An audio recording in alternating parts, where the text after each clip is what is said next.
So please join me in welcoming Antarctic Mike Pierce. Welcome, Mike. I think that's him. Here's your clicker. Welcome. All right. Good afternoon, everyone. All right. Last but not least, thank you for coming today. You know, people ask me all the time, what on earth do people wear when they go to the Antarctic? Well, it's a lot more effective and a whole lot more fun to show you than it is to actually tell you. I mean, imagine trying to describe in words a 12-pound Canadian goose down jacket and what it looks like and feels like, right? We've heard stuff about video and get people interactive, and the more engaging something is, the more effective it is. Now, of course, I'm not going to leave this on the entire time.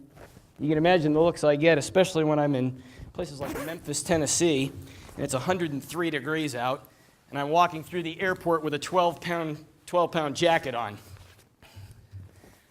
All right, that's a lot better. Okay, well, welcome to the AA-ISP Inside Sales Conference here in San Francisco. As Larry mentioned, my name is Mike Pierce, better known as Antarctic Mike. I'll tell you where that came from and actually what it teaches us about being effective in selling as we go through the program. But welcome to Selling at 90 Below Zero.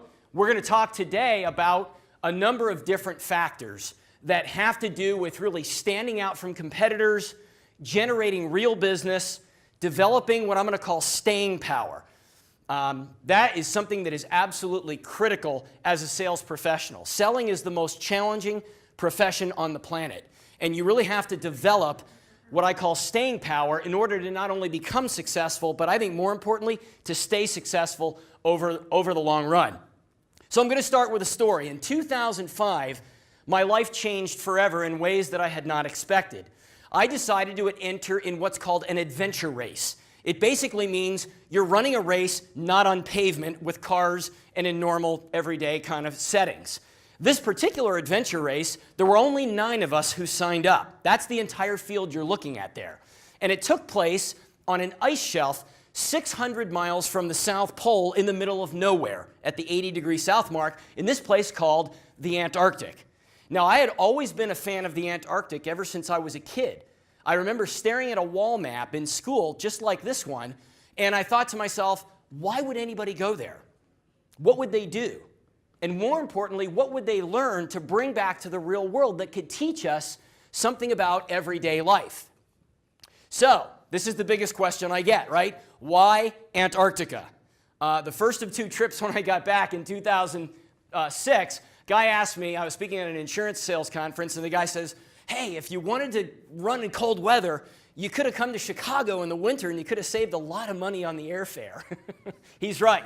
So the question is, why Antarctica? And most importantly, what does it have to do with me and what does it have to do with selling? Well, the answer is every single one of us as sales professionals, whether we're a frontline salesperson or whether we lead a sales organization, okay, every single one of us is a member of an expedition team. And we have our own Antarctica to conquer. I mean, after all, an expedition is nothing other than a journey for an intended purpose. That's what we do as sales professionals. We're here, and we're trying to go there. And we have very definitive and very specific purposes. And of course, along the way, there's all kinds of hazards, all kinds of unknowns, and obstacles, right? Now, I'm going to tell you stories, but I want to back up and teach you something that's really significant. Somebody taught me a long time ago this concept right here. And it's that people think in pictures, not in words. I will never forget when Tom Arnett taught me this. People think in pictures, not in words. We've heard so much today about video and the importance of video to further engage customers. The reason it's so effective is because those people who see the video think in pictures, not in words. And so that's why stories are so effective at communicating a message. Whether it's a message about selling, whether it's messages to your children, whether it's government officials or whoever it happens to be. It doesn't matter who the audience is. Because whether they're government people, salespeople, CEOs, entry-level, children, non-children, they all think in pictures, not in words. Speaking of pictures, this is the picture that changed my life, that got the whole ball rolling. I was in Bakersfield, California, and I was driving back to the hotel. I was on a recruiting trip, and I didn't have a book to read because I had finished it. So I stopped by Barnes & Noble. I went to the business section, because that's what I like to read. And I see this photograph on the cover of a business book. And it was called Shackleton's Way. And it said leadership lessons for businesses taught by this great Antarctic explorer Shackleton. Now, of course, I didn't understand the correlation between, that photograph, and this guy's story, and the world of business. So, of course, the only way to answer that question is to do what? Read the book, right? So I bought the book, and I couldn't put it down. It was absolutely incredible. There were many things I started to understand about this guy's character. Basically, this was a guy from the United Kingdom. He was actually an Irish guy that resided in London. And he decided in 1914 to take 28 people across the entire continent of Antarctica on foot. And this had never been done. And then I started to read things like this. I love it when things are hard, and I hate it when things are easy. And I thought to myself, wait a minute, he's not dyslexic, right? I thought, this is who I want to work for. This is somebody who's saying, I want to earn what I keep. I want to work for the progress I make.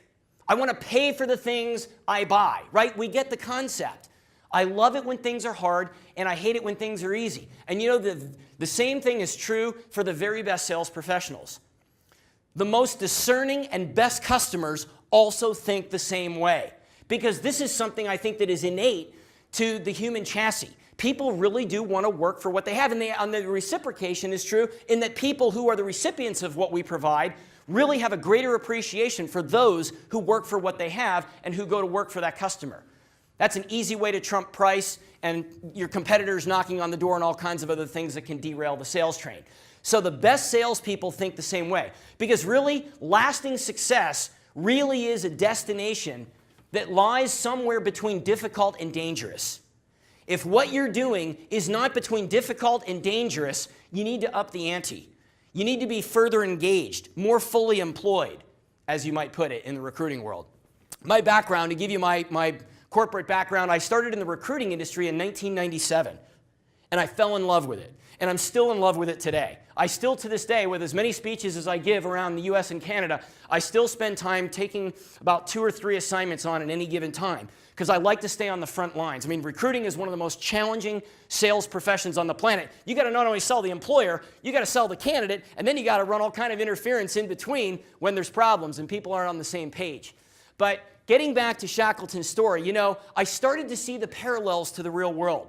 Because the truth of the matter is, this is really not a program reserved for historians, for people who like cold weather, or for people who are athletes. This is just the context. This is just the place where the stories occur. What's important are the drivers of the stories and how the drivers apply to your world. And I think you're going to see that as we connect the dots here this afternoon. So every day in the Antarctic, to give you an idea, the Antarctic has been sitting where it is for 20 million years. Collecting ice and snow. That ice and snow pushes the landmass down by a half a mile. It's that much ice. You see the photograph up on the screen. This is an example of something they call katabatic winds. They're gravity-driven winds that are very forceful. We're talking in excess of 100 miles an hour, a lot, okay? And every single day I thought, as a sales professional, I face katabatic windstorms, forces that are coming against me, that are keeping me from making the kind of progress that I want to make. How about this one? Barriers. Here's a good shot of that ice I was talking about that submerges the landmass by a half a mile, okay? The ice average thickness on the continent is 1 mile. At the South Pole, it's 2 miles. In other words, you'd have to drill 2 miles, 10,000 feet, down to get to the ground level. Barriers today in the sales world are everywhere. We've acknowledged many of them, right? We just heard from, I think it was about getting past the gatekeeper. Don't see the gatekeeper as the gatekeeper, see him or her as the ally, right? That's a barrier, but you can sometimes turn barriers into positives, right, with different techniques. How about this? Change that is often sudden, unexpected, and unwelcomed. Do we have any of this in our day-to-day efforts as a salesperson? I see heads going like this. These are crevasses. They are everywhere in the Antarctic. I met a guy on my second trip who fell into one of these, and he was hanging upside down for 8 hours. His hand was the color of my watch. I kid you not. It was probably coming off when he got home. And this is probably the biggest barrier in the Antarctic, the biggest obstacle out there is what's up here.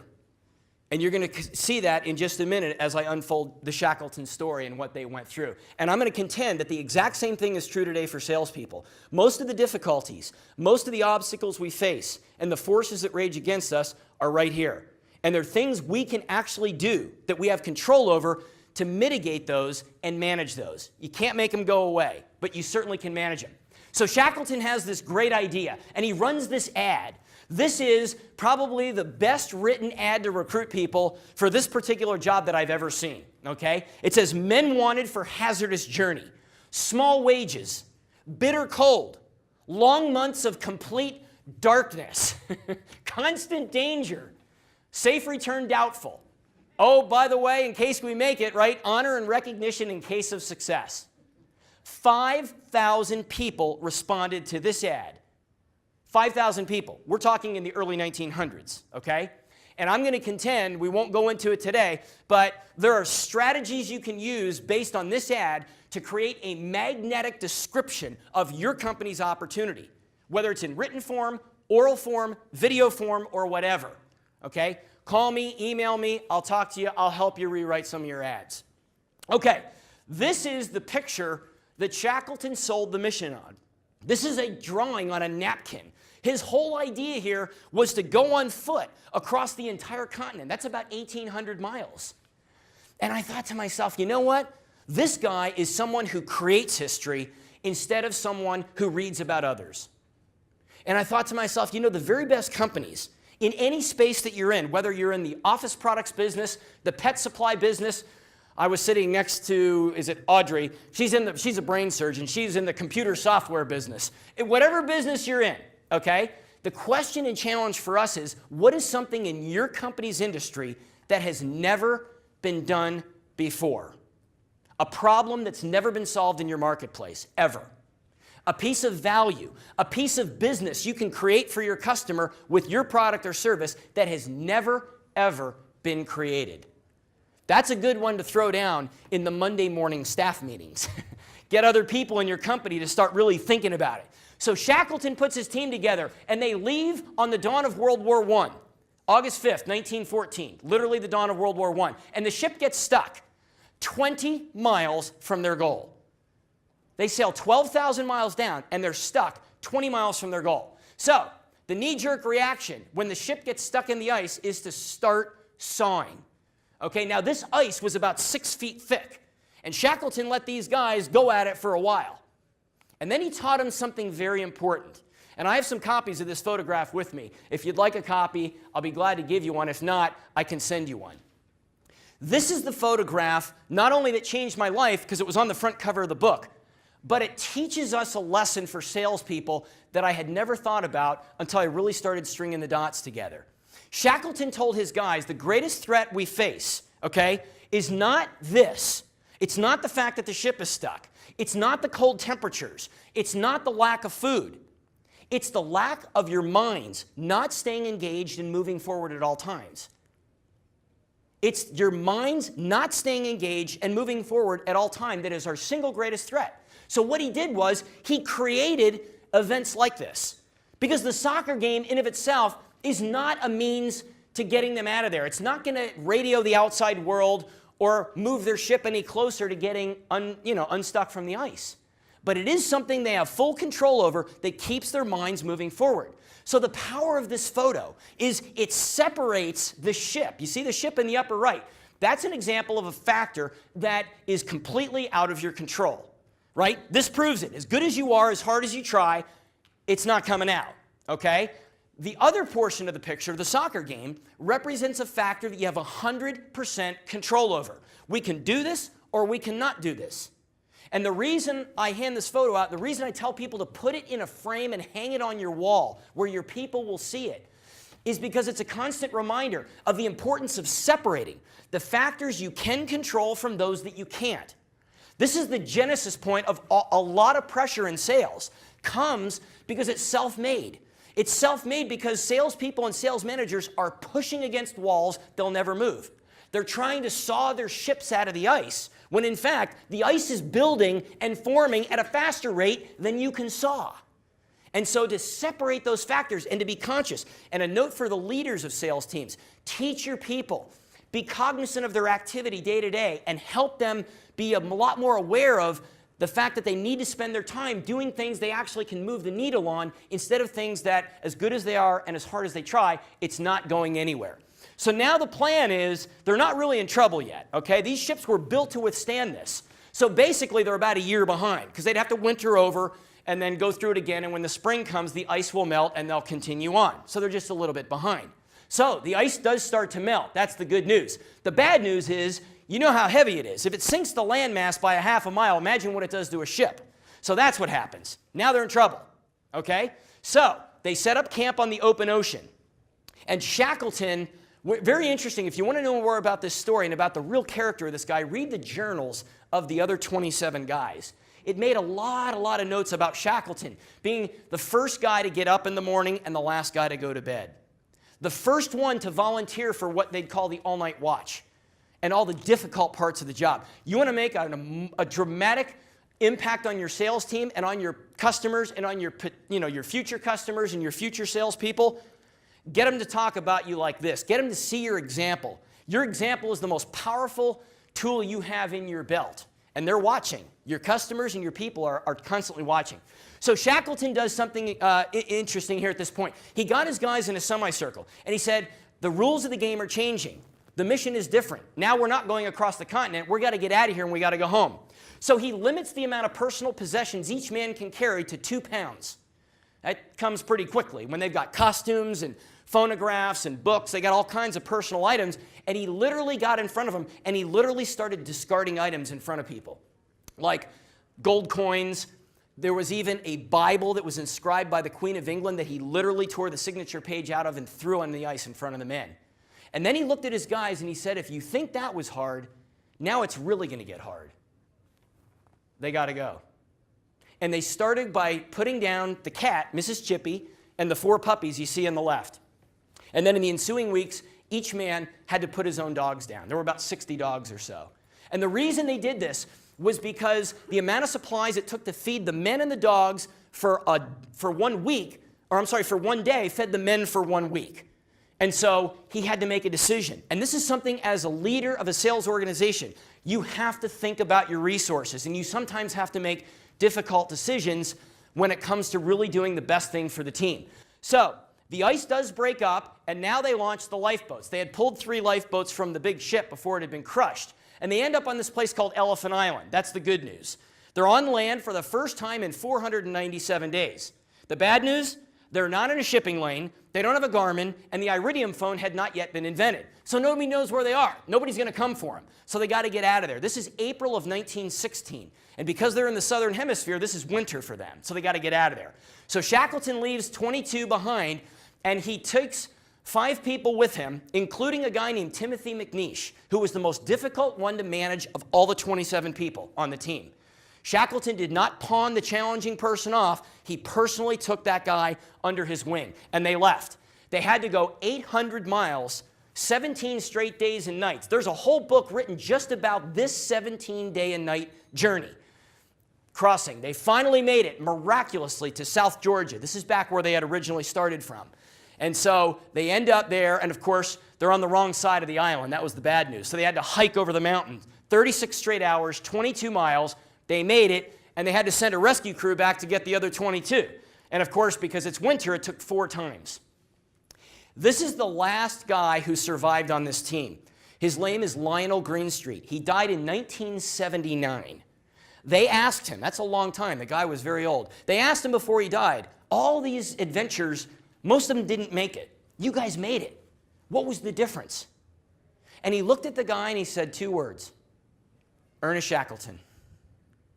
Fast forward the clock. About 3 years ago, I have a recruiting assignment in the architectural signage industry. When I started this, I didn't know how to spell the word sign. I didn't know one company, and I had no contacts. And I literally had 10 connections on LinkedIn, literally by accident. And I literally started pushing buttons and meeting people. I didn't watch a video, I didn't buy a book, I didn't hire anybody. I just started pushing buttons on LinkedIn. And I met a number of people in this, and I put 5 salespeople in 1 year, doubled the sales force of a company in New Jersey. They're about a $60 million company. One of the guys I met was a guy named Mark Simcox, Well, at the time, Mark was working for a company in San Diego, was doing very well, had no reason to change, but he was a nice guy. So stay in touch. So I did about every 6 months. I gave him a call every 6 months. How's it going, Mark? I'm doing great, not ready to change. Okay. 6 months ago, I called him and he goes, glad you called. I think I'm ready to listen. Oh, really? So he tells me the story. And it was something, the compensation plan, the leaders did this. It's always a football. The leaders fumble that they easily could have not fumbled had they done it correctly. So anyway, he decides he's open. So I set him up with an interview with a company in Houston called US Signs. Got him on the phone with the CEO and the VP of sales. It went well. Now it's time to go to Houston to meet Lee Clark. Lee's the CEO. So he flies there. They meet for the day. Mark flies home. I call him the next day. How'd it go with Lee? Went great. I've made my decision. What's your decision? I'm going to US Signs. I said, that's great, congratulations. Tell me, what was the difference? There was a pause on the other end of the phone. He said 2 words, Lee Clark. And he told me the story of what happened. When he showed up in Houston, half the day got railroaded because Mark's phone was going off like a chainsaw. And Lee noticed this. And Lee said, is that a customer that you have to take care of? He said, I do. It's a pretty big issue. So Lee picks up his desk phone and says, don't put any calls through. This is Mark's office until further notice. He picked up his stuff, his computer, and he left. And he said, Mark, if you need the office, if our time is totally eaten to solve the customer problem, you solve the customer problem. Amazing how the impact of a leader makes the impact on this guy, whether you're in the Antarctic 100 years ago or it's 2012 and you're a salesperson and you're looking at a prospective company or a customer, right? You could just transpose that into a customer, right? Looking at somebody and they transpose an incident or two or a phone call or two onto the bigger picture, right? So fast forwarding now, I told you before this program is really not for those that like Antarctica or run marathons. Truth is, I didn't go there to really run the marathon. I really went to follow in the footsteps of my heroes 100 years ago to experience what they did. So I get on this airplane. I sign up for this marathon. I hadn't run a marathon in 20 years.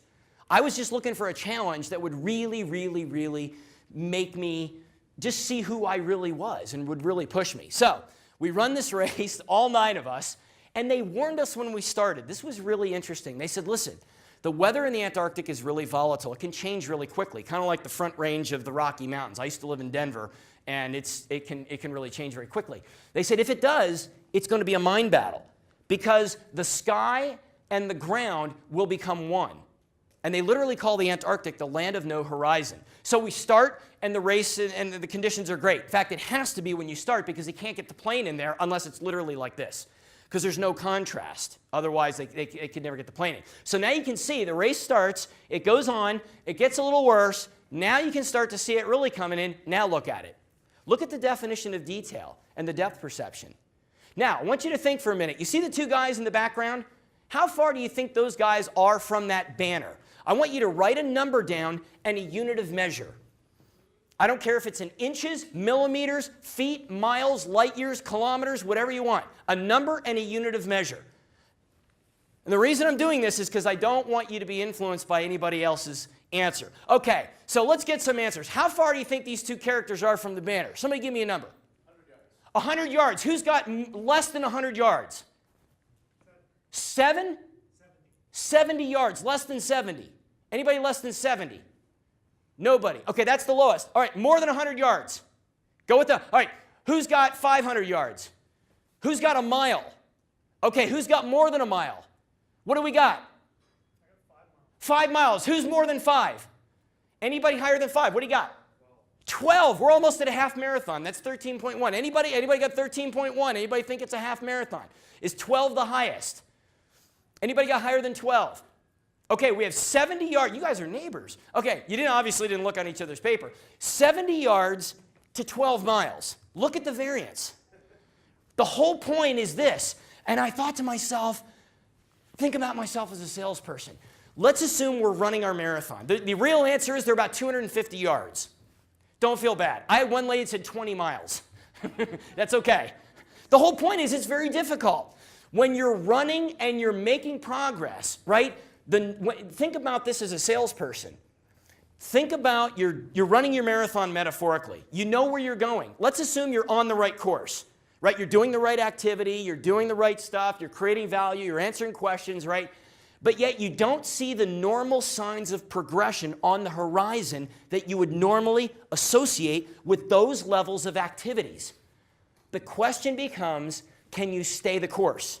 We had 2 runners in this race out of the 9 that were sub 3-hour street marathoners. For those of you that aren't marathon runners, that's really, really fast. There are, less than 0.5% of all marathon runners in the world can run under 3 hours. So these guys were very good.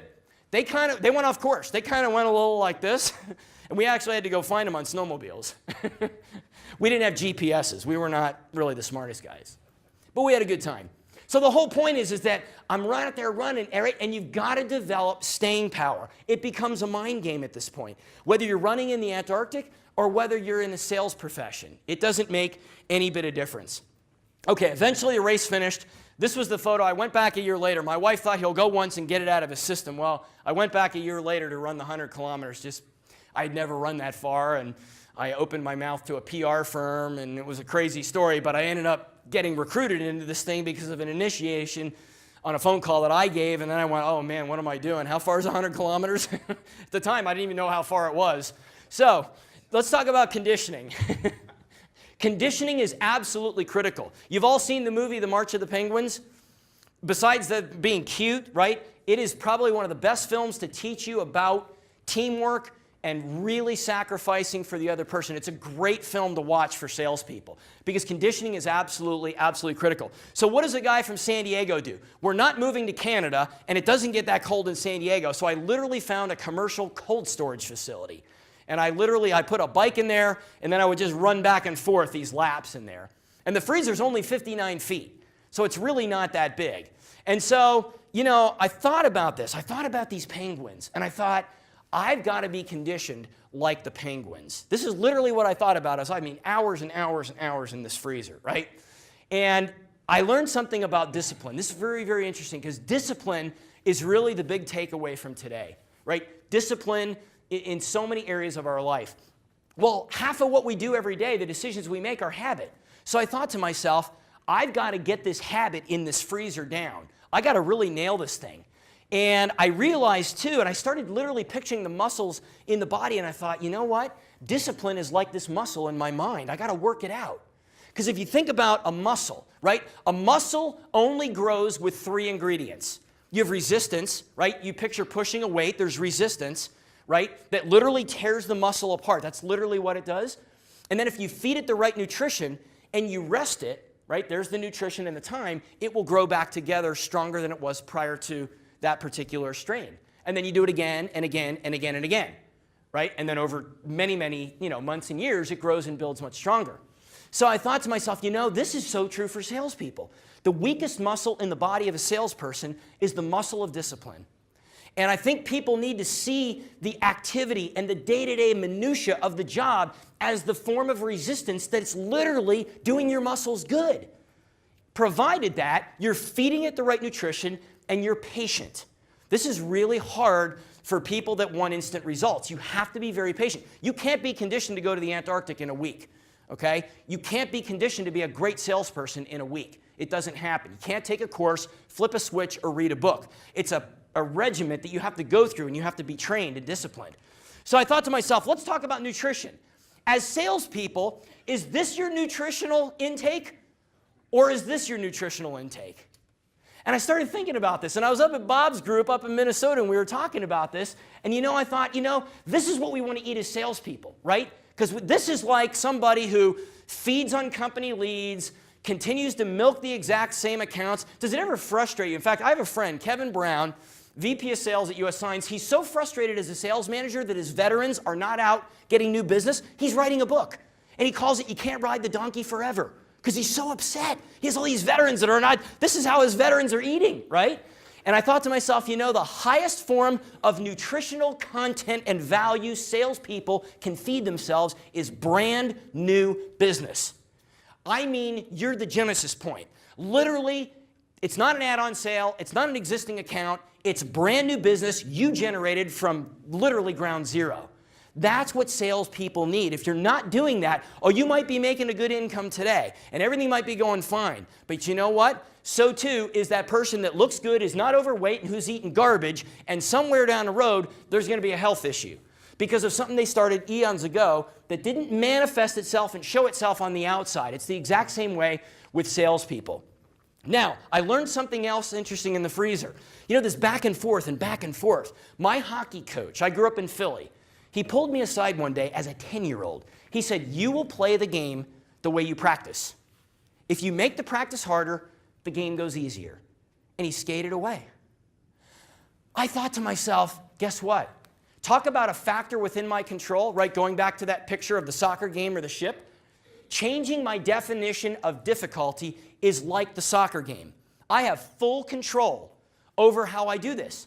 And I thought to myself, if I can do this, yes, this is mentally kind of hard, but that's the resistance that's tearing that mental muscle down. And then I feed it the right nutrition, and I feed it the right stuff, and I'm patient.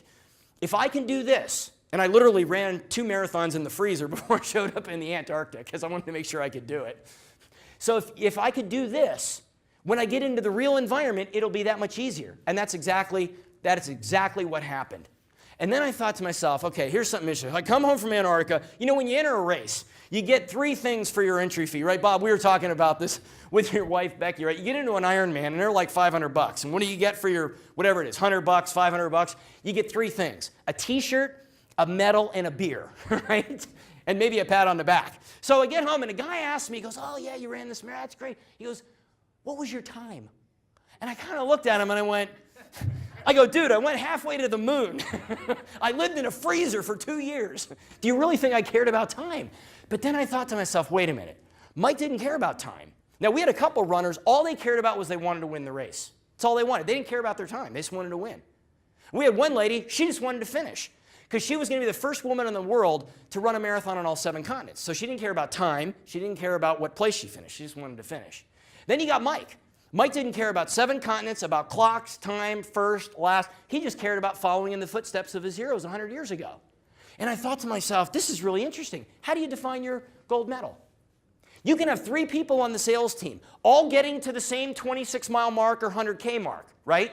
However, unless you really know that person, and it's what I call in my another program I run where we talk about managing people a lot more in depth. Shackleton was so effective because he managed the whole person, not just the crew member. And if you're managing the whole person as your salesperson and not just your salesperson as an employee, you'll really understand how does that person define their gold medal. This is so critical because you could have 3 people all going to the same mark, but they have 3 completely different set of reasons and drivers as to why they're going to keep pushing when it's really hard. And if you don't manage to their definition as opposed to your definition, they're not going to stay in the race. Or they're going to jump to another team and run the race for somebody else who gets that. And I thought to myself, wow, look at all these things you learn in a freezer and from going to Antarctica. This is actually really cool. So I want to tell you one last story because there's one other point that I learned from my days at CU in Boulder. You know, a lot of times when we're looking at salespeople and we really want to be more disciplined, we've really got to be disciplined about thinking big. We've really got to be disciplined about knowing, you know, why we're running in this race. What's our definition of a gold medal? We've got to be really disciplined about knowing how to really tear our muscles down and rebuild them back up so we can develop staying power. And the other thing we have to do too is we have to really learn to break the big picture down into small pieces. And I use this mountain climber as an example because this is what they do. These people are totally afraid of heights. Don't kid you. Those people get totally afraid. But you know what they do? They don't look at the summit. You remember seeing 60 Minutes, that character that free climbs up Yosemite, right? 2,600 feet. Anybody see that? Well, you know what? For that guy, it's no harder for him to climb to the top of that screen than it is to climb Yosemite because he's not looking at the top. He's disciplined himself to only look at the next handhold. That's literally what they teach these people. And I thought to myself, wow, that's pretty interesting. As a salesperson, as a sales manager, we have to somewhat limit our line of sight so we don't look at the summit. Can be too ominous. It can be too long. When I get into this 100K, I'm not thinking 60 miles. That's a long way. I'm just thinking, you know, small little bits, 1 mile at a time, and they all add up. And of course, you know, along this, you know, when everything's going according to plan, it's easy to make decisions. Now, unfortunately, it's only in on paper and in cartoons that everything goes according to plan. In the real world, people fall, literally and metaphorically. In this case, this was actually a story of someone who fell 125 feet off of a mountain and broke her bones in 168 places. Now, let me tell you something about managing and leading people. I talked about managing the whole person. You know, again, only on paper and in cartoons does it work to say, well, check your personal problems at the door because we're really here to conduct business. I get that we're here to make money. We're here to do our job, right? We understand that. But the people that walk in that door, that sell the stuff, that provide the service, that touch the customer, they're real people. And they fall from mountains, figuratively speaking. And the good news is most of the mountains we fall from are very small. There's really not much consequence. In fact, since I've probably been on this stage, I don't know how many earthquakes we probably had. 4, 5, 6. They're just very small and they're very insignificant. But it really is a litmus test for how strong, how disciplined, how solid our mind really is. Because there's no way you can look like this into the lens of a camera when the doctors are telling you you got to use something called a pelvic fixator to heal yourself and put yourself back together, and you may not walk again, you may lose your limbs. I mean, all kinds of stuff that went on, right? I mean, you can obviously see the attitude on someone's face. But it's not just enough to have the right attitude. You can't just flip a switch. You can't just read a book. You can't just make an instant decision.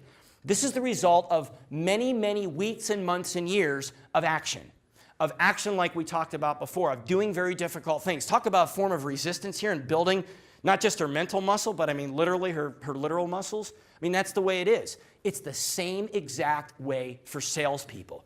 Now, the reason I can tell you that story with such certainty and with such conviction is because that mountain climber is my wife. And I've been married to her for 22 years.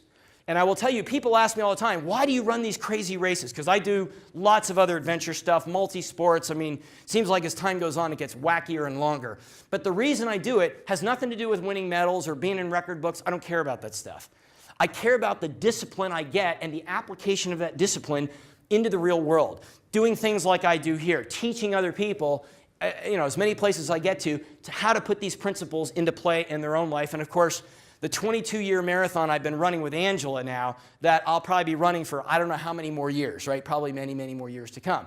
But, it really does come down to discipline. It really comes down to character, and we have full control over many of these items to be able to build our muscles in our mind and to be able to have the kind of confidence that it takes to really be successful and to stay successful. So thank you to Larry and Bob for having me. Thank you for staying. I know it's been a long day. I'll be around. I'd love to talk to you. By the way, connect with me on LinkedIn. I'm a huge LinkedIn guy, and I'll be more than happy to help you in any way I can. Thank you.